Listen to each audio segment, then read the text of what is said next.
Hello.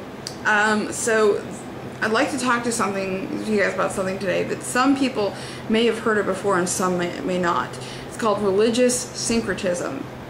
And what syncretism means in a religious concept is when someone practices aspects of two religions and combines them into either one religion or brings them into their own religion.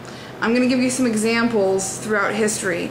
This has been happening, basically since religion's been about. Syncretism is how you get different sects of different religions and how different, it happens a lot during the overtaking of one culture by another.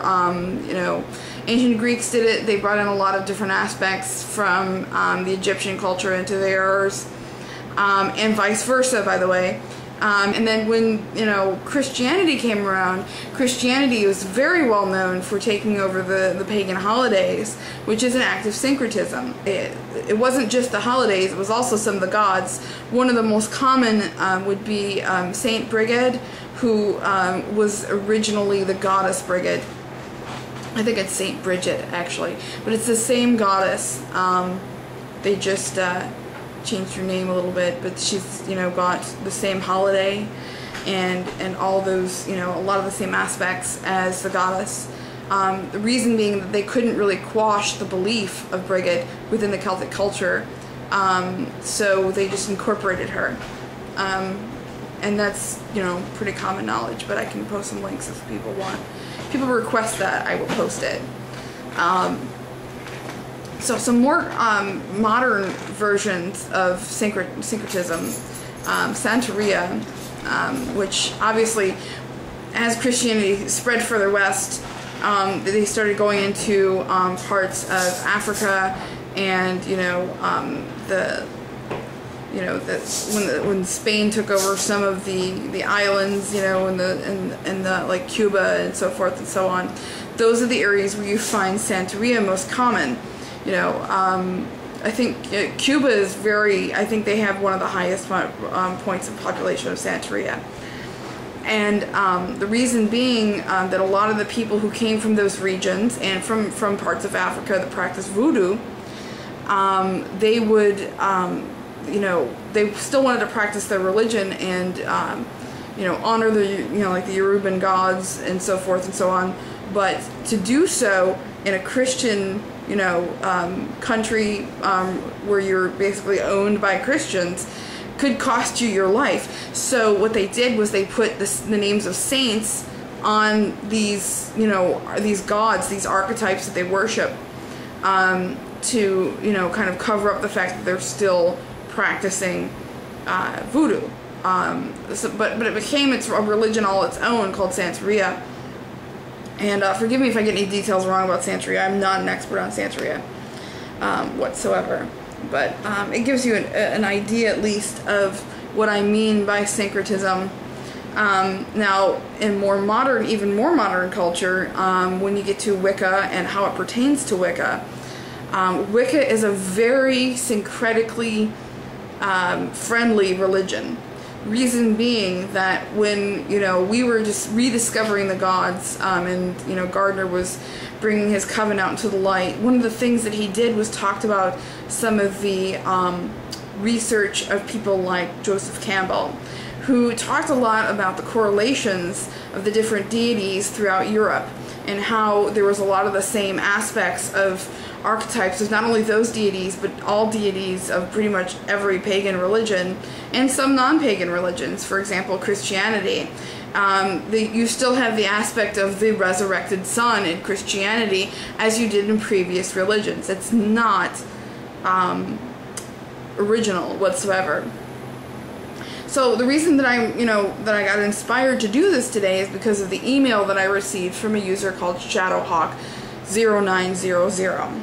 I'm not going to read you the whole email. I'm just going to paraphrase some things so that we can get the idea of where he's coming from, because I understand his point, but I still think it's wrong for the simple fact that if you look at deity in that light, in the way that the research of Joseph Campbell and stuff like that and those correlations, you'll understand that obviously Wicca is a syncretically friendly religion.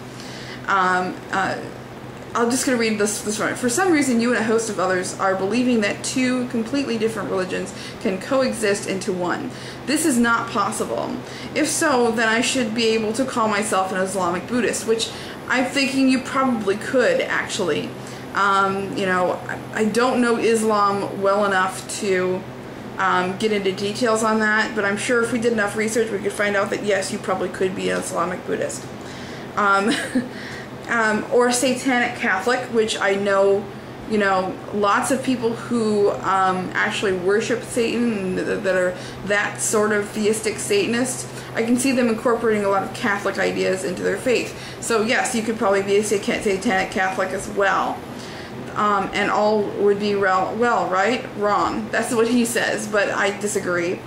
I used to be a devout follower of Christianity before converting to Celtic Wicca. So just keep that in mind, Celtic Wicca. And becoming a priest of the goddess Caradwen. So I know what I'm talking about. The basic tenets of Christianity are completely different from the basic tenets of Wicca. Yes and no. Just because something has a basic tenet doesn't mean that you have to incorporate all tenets of that religion into it to be syncretic, which is what Christian Wicca is. Same with Celtic Wicca. And I'll give you an example. The cosmology adapted by Wiccans is that of the Greek elements, which is the 4 and or 5 elements if you believe Aristotle. So if you break that down with what the Celts believe, which if you look at what Druids practice, they honor the elements as land, sea, and sky. So it's a different elemental system, it's a different cosmology. So if you practice Celtic Wicca, which one of those cosmologies, or do you recognize both? That's syncretic. Same as Christian Wicca.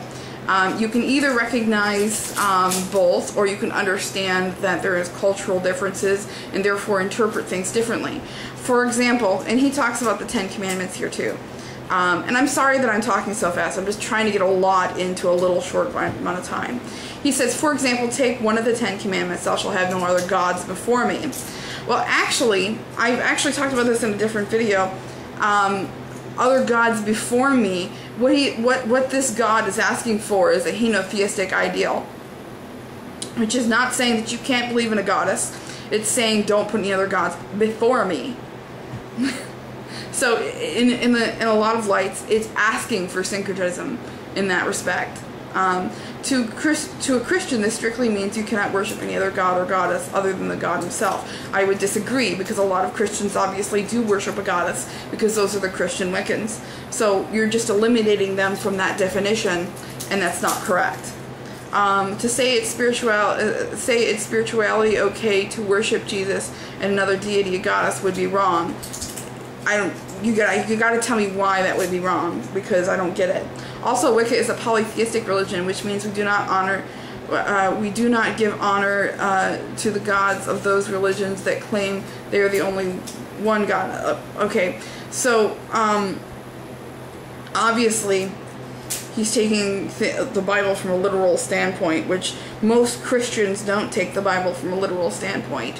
And also, there's a lot of people who, if you get into things like Gnostic Christianity, Rosicrucianism, and other faiths that recognize the figure of Jesus, you'll understand that they put him into a larger pantheon. And if you look at the ancient, Jews and stuff like that, I've talked about Asherah. And somebody, I can't remember who, and I wish I could remember this video, but I can't right now, gave me this really great definition of Asherah and Yahweh and the breakdowns of the names in Hebrew. That was awesome. If I could remember your name, I'd give you kudos right now, because that was awesome. Anyway,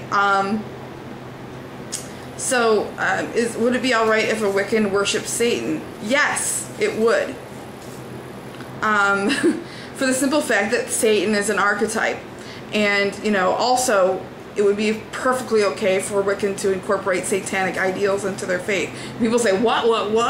Yes, it would. I invite your questions. I'm running out of time. I'll talk to you all later.